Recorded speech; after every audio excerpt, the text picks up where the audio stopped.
మనం కూడా మరి కాస్త ఎక్కడ చేయకపోతే ఎలా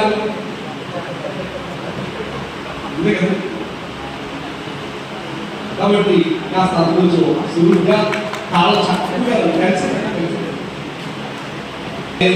స్తోత్రమయ్యా నీకో స్తోత్రమయ్యా యెహోవా దేవా స్తోత్రమయ్యా నీకో స్తోత్రమయ్యా సోత్రాత్మ దేవుడా స్తోత్రమయ్యా నీకో స్తోత్రమయ్యా యేసునాథుడా స్తోత్రమయ్యా నీకో స్తోత్రమయ్యా సోత్రాత్మ దేవుడా స్తోత్రమయ్యా నీకో స్తోత్రమయ్యా శ్రీ ఏక దేవుడా స్తోత్రమయ్యా నీకో స్తోత్రమయ్యా శ్రీ ఏక దేవుడా స్తోత్రమయ్యా నీకో పాపిని నీదము పాపము కట్టై కాలిము పగరావా అయ్యా పాపిని నీదము పాపము కట్టై కాలిము పగరావా దేవుని దయని ప్రభు చూడడ దీవింపగరావా దేవుని దయని ప్రభు చూడడ దీవింపగరావా తందారో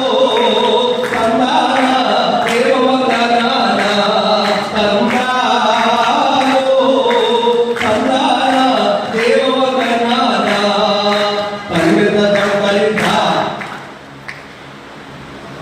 సోదరా లోకంలో ఎన్నో కథలు ఉన్నాయి.